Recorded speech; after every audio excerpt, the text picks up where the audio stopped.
leading up to the war. When I was only recently left school, I left school in May 1939, went to work in a law office to begin my apprenticeship as a lawyer, and the war broke out on the 3rd of September, so that was where I was when I was already working when the war broke out.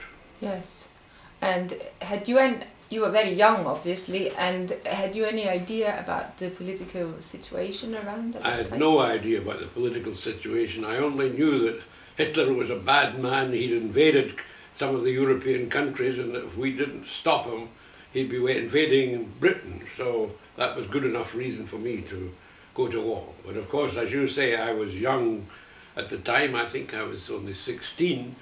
But in 1940, I started also classes at the university morning and night to get my law degree. And because I was enrolled at university, I was obliged to join either the Air Force or the Army.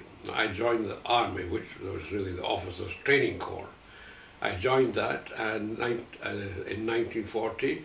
Also in June 1940, I think it was, just after France had fallen, Paris had been taken by the Germans, Churchill created what was called then the Local Defence Force, Local Defence Volunteer Force, later known as the Home Guard. And in June 1940 I went down and joined up. I was told I had to get my father's permission, but so I came back and talked to him, but that was, he didn't object. So I had a rifle. The first night I was on guard duty. I had no ammunition, but I had a rifle. Even to carry a rifle was something you had to get acquainted with. And where was it you were staying? This was in Dundee, where I was born and brought up, and where I'd gone to school, and I was attending, as well as being employed in the law office, I was attending University College Dundee, which at that time was part of St Andrews University. Now, of course, since the war it has been a separate university, but at that time it was part of St Andrews. With the result that eventually, although I'd also studied in Edinburgh after the war, I graduated at St Andrews. So, lots of places you've been to. So when you were first there, did you just have sort of a very normal routine, or how was it, your daily? We had a parade twice a week, Wednesday night and Sunday afternoon.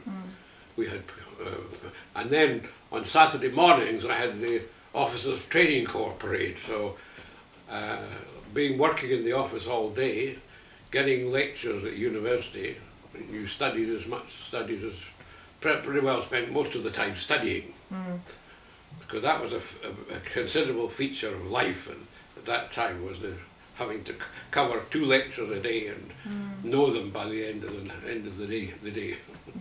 So when did you get more involved with the war? I mean, did you? Oh well, how long did you stay on? I got my calling up papers in 1941. By which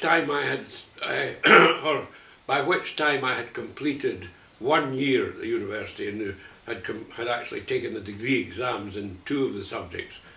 I had still 4 more to do.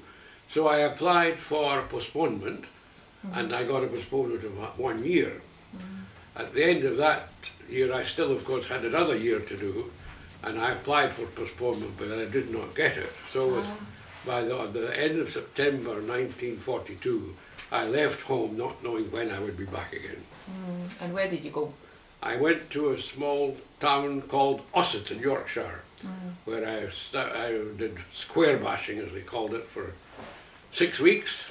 But then, since I had actually taken Cert A and Cert B at the University Training Corps, I was called on to, after 6 weeks, I was called on to go to a place called Rootham in Kent, which was 148 Training Brigade, and that was a pre-octo. So I was taken there and sent, after I think about 6 weeks there too, I was sent on leave. I was detailed to go to India, and I had no choice in the matter. You had to go. I had to go. Well, they had us all on parade and they asked for volunteers and they got absolutely none. They twice had us on parade. So because we had almost completed our pre-octo training, they said, well, we must have 4 out of your platoon. So, how many were there to choose so from? about 28, I suppose, in the platoon.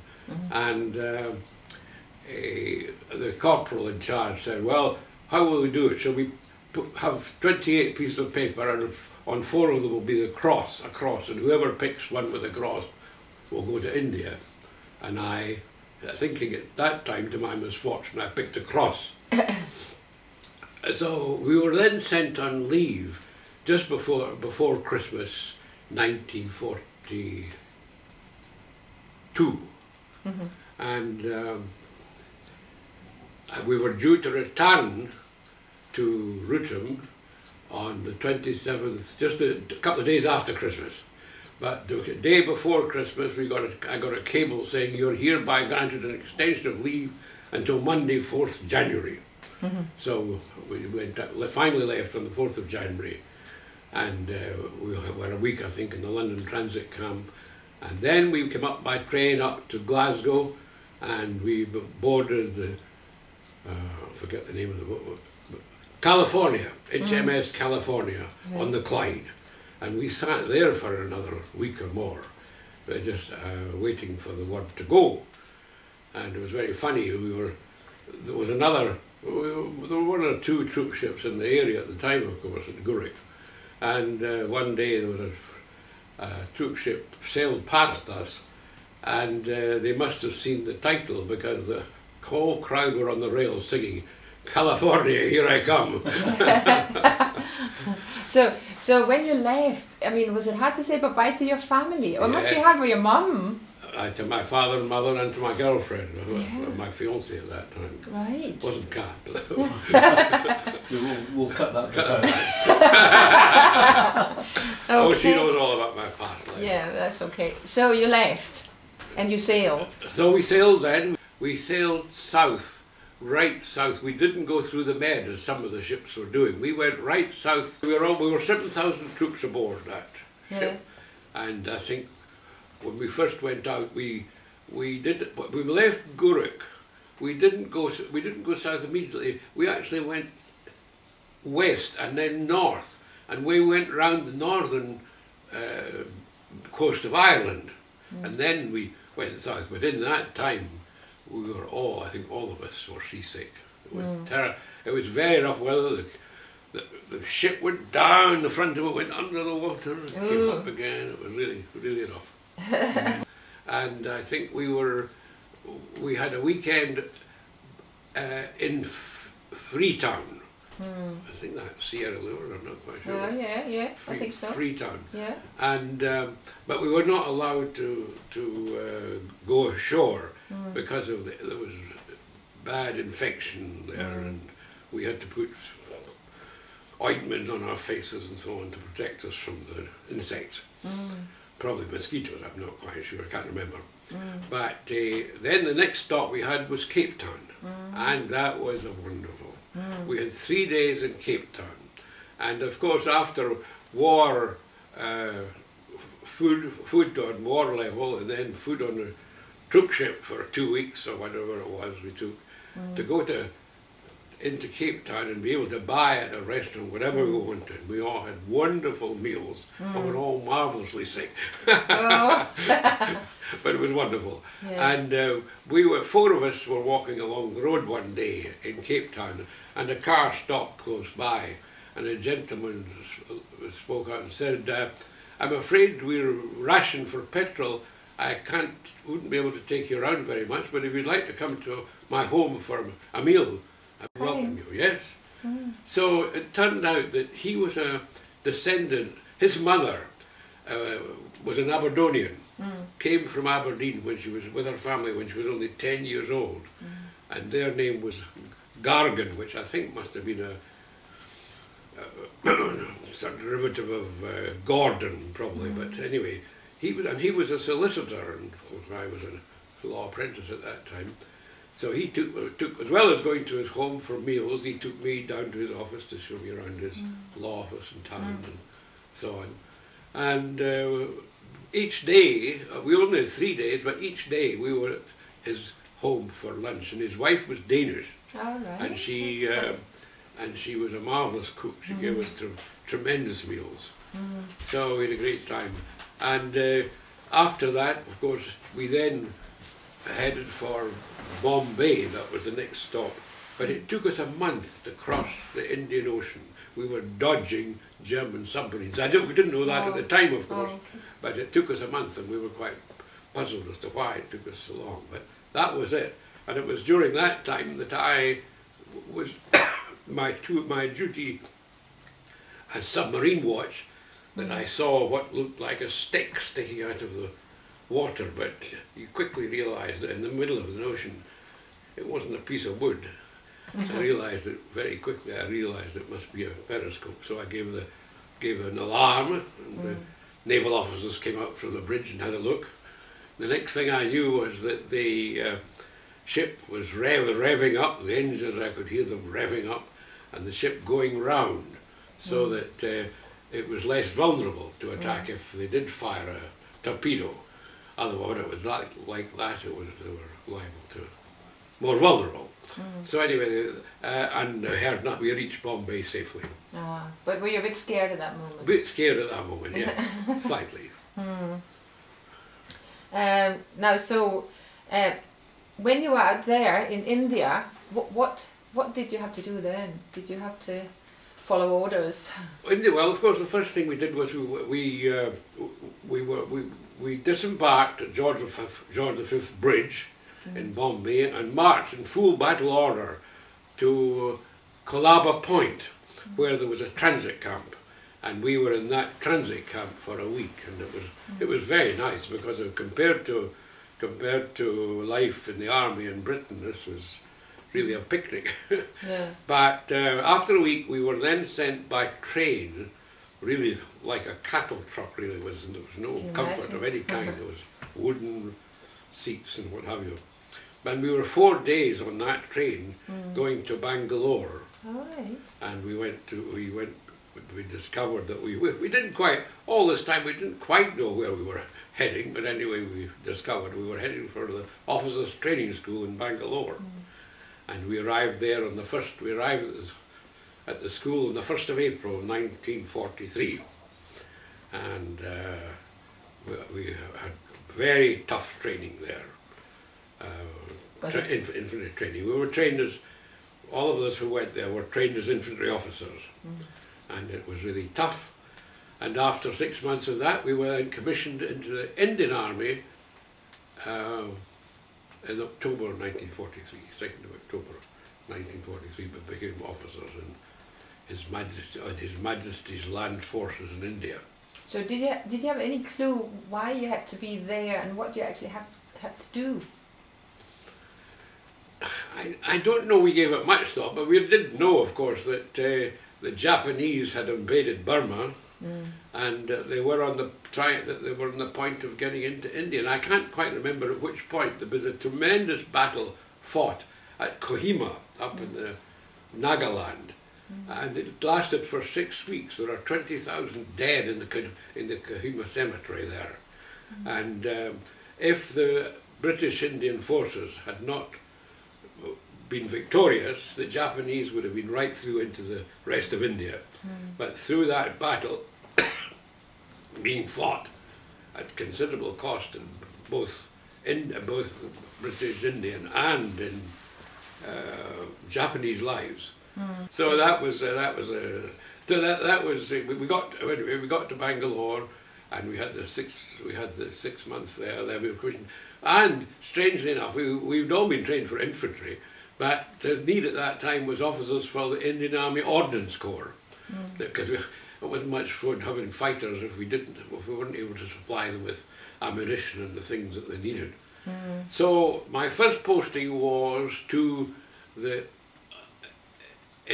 Ordnance Depot, the Arsenal, at a place called Ferozepur, up near about 50 kilometres from from the Pakistan border with India runs between where I was stationed and Lahore now.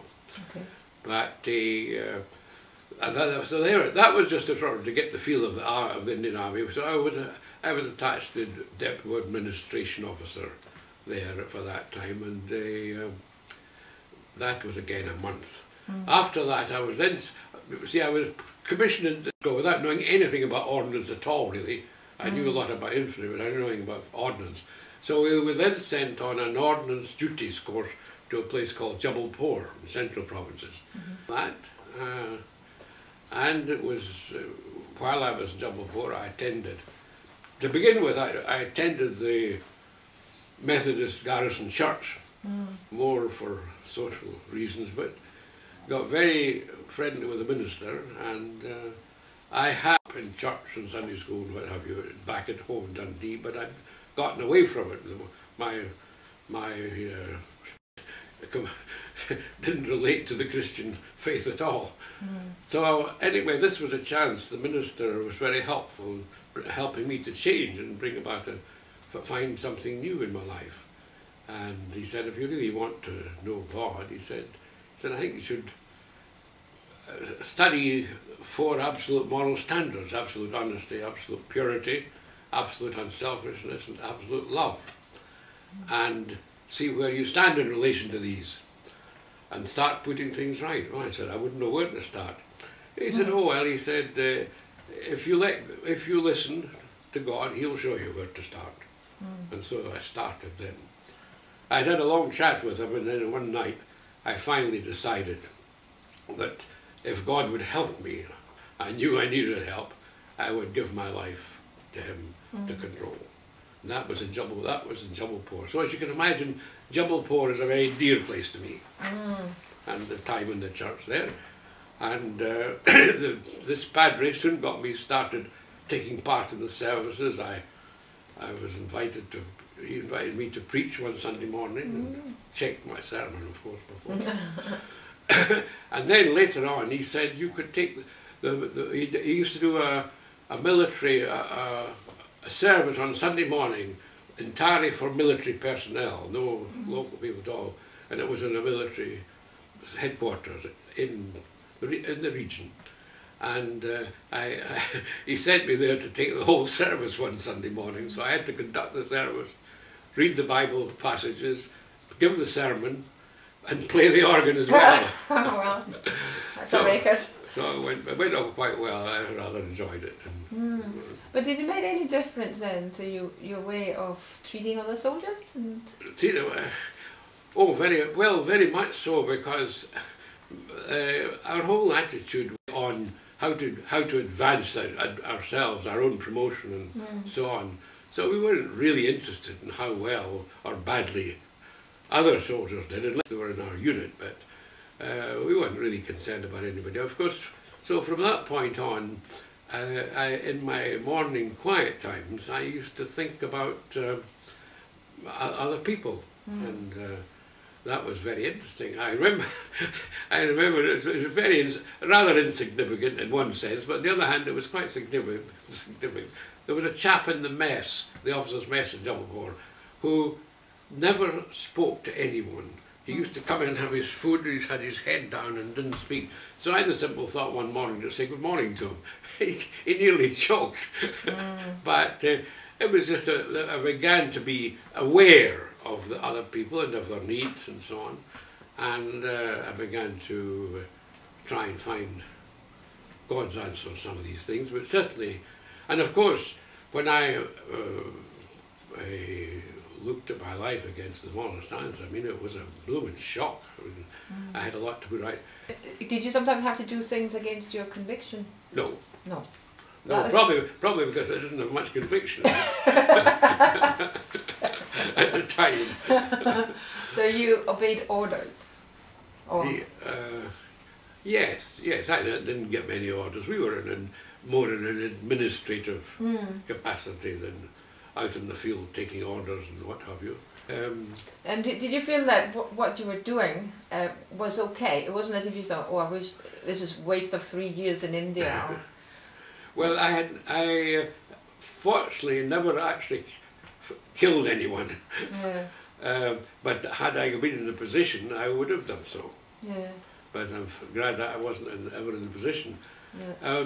You never knew how much danger you might be in different situations. For example, I was asked to take to accompany what we called controlled stores. These were special parts of weapons, to take them up to the 14th Army headquarters, the advanced headquarters. They had their main headquarters in Kolkata, but this was the advanced headquarters in the field. They were fighting the Japanese, of course. And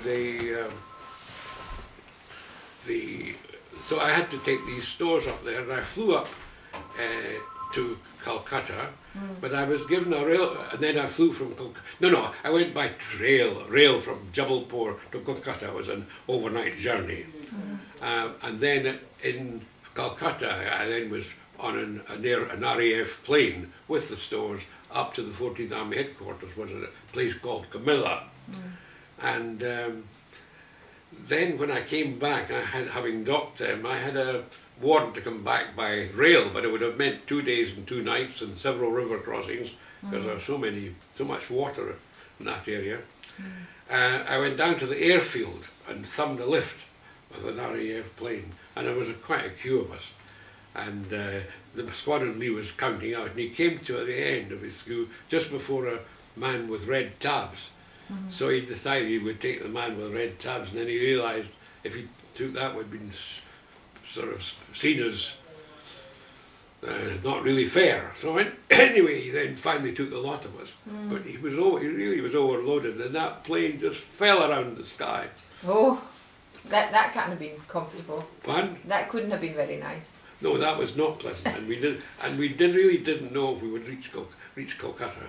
Yes. It was so horrible. And of course there were no seats in the plane. You were just on a metal ledge, as you were sitting on. Well, there were seats, but they were metal seats. They weren't like you have in airliners today. Yes. But we got back but then when I got back to Kolkata, I couldn't get a booking back to Jabalpur on the train. So I rang up my cousin, who was living on a tea estate about 20 miles south of Kolkata, in a place called Budge on the banks of the Hooghly River. So I went down and spent a weekend with him and his wife and their son. And then I had a booking back. So I could have been getting a raspberry from my colonel for overstaying my leave, because I could have got on the train and sat up, I suppose. But anyway, when I told him, he says, you were very wise to take the opportunity. Might never get such an opportunity again. So that was the tunnels. So when the war was finished for you, that was really with the bombing of Japanese ground? Well, it wasn't the finishing of the army for me, it was the finishing of my... it ended in August 1945, wasn't it? Yes. Right. And well, we were still in India until May 1946. There was a lot of clearing up to be done, and so we didn't get back, I say, until May 46. And then I had another year almost in the army after I got home. Back home, I was posted to an ammunition depot at Aberfoyle, and I was in charge of a detachment at Doon, Perthshire. I had used office money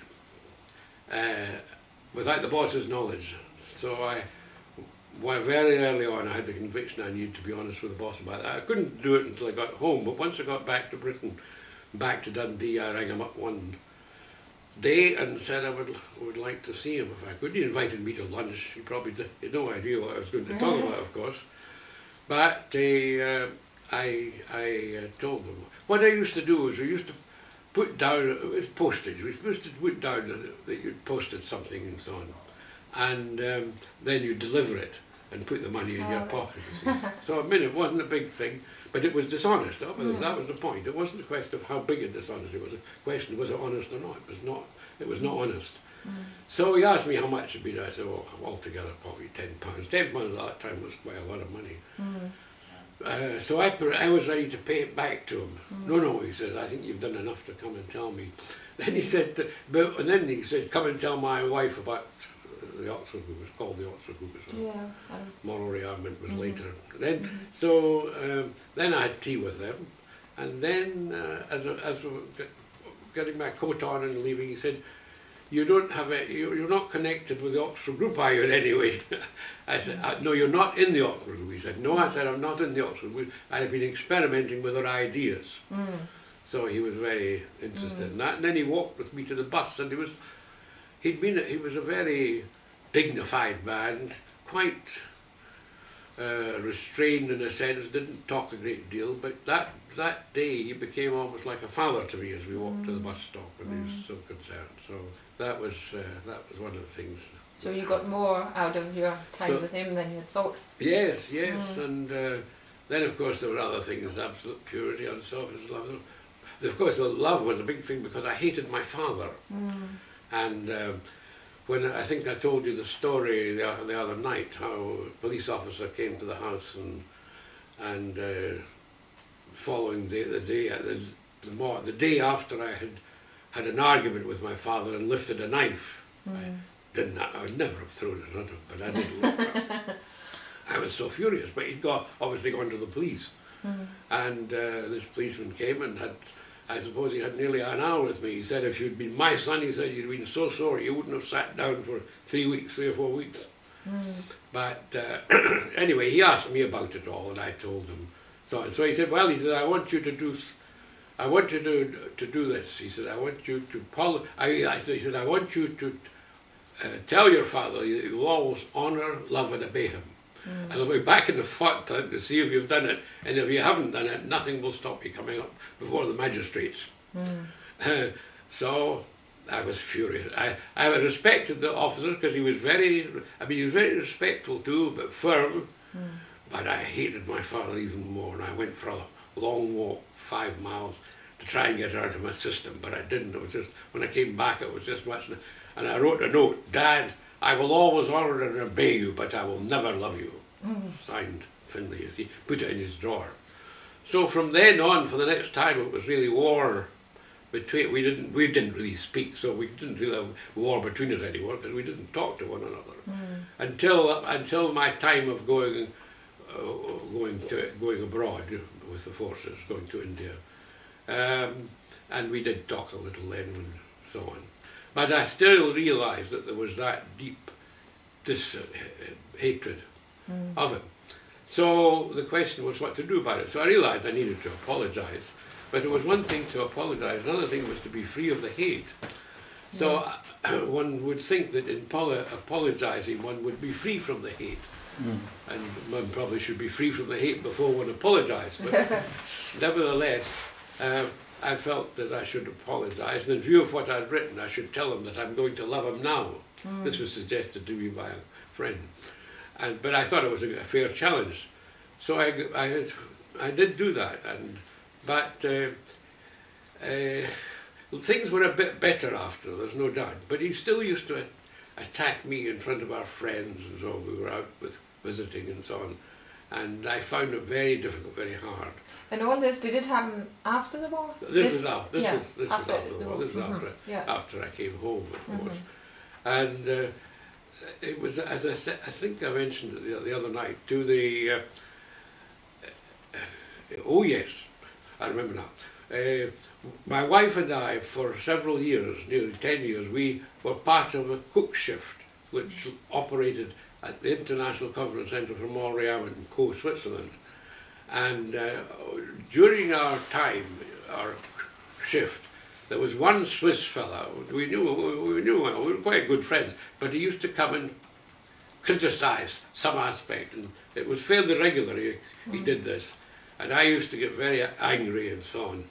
And then one time I realised, I said, now look, he may be wrong, and I think he is, but your anger is a way out of all proportion to his sin, if sin it be. So I went up to my room and I got down on my knees and I said, God, why am I like this? God said, well, it's your relationship with your father, Kim. why am I like this? I couldn't see the connection. But I said, but God, I've apologised to my father. What more can I do? This next thought came was, yes, you apologised to him, but you never asked his forgiveness. And what's more, if by some miracle he were to appear, because of course he'd been dead for a few years, if by some miracle he were to appear at the door, you're not prepared to ask his forgiveness now, are you? And I said, no. But having said it with such conviction, I knew how wrong I was. So I stayed on my knees and I said, I decided, if by any chance, if by a miracle Dad were to appear at the door, I would say, Dad, will you forgive me? And I actually said it. And at that point, the hardness in my heart rolled off, as you might say, and I felt quite different. And one of the very interesting byproducts of that was that my son, who was 11 or 12, I suppose, at that time, always seemed to want my attention when I wanted to do something else, and I used to get quite annoyed and so on. But from that time on, I never felt annoyed when he wanted my attention. I always had time for him.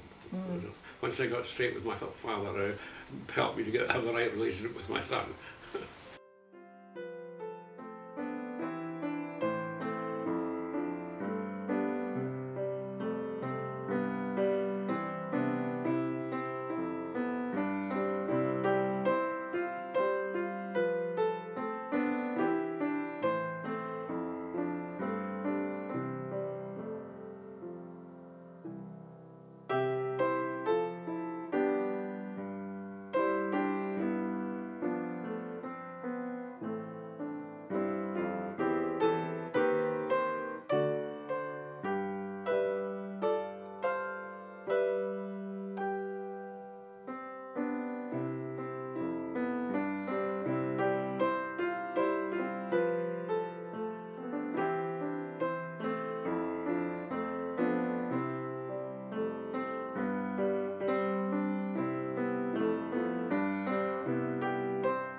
That's good.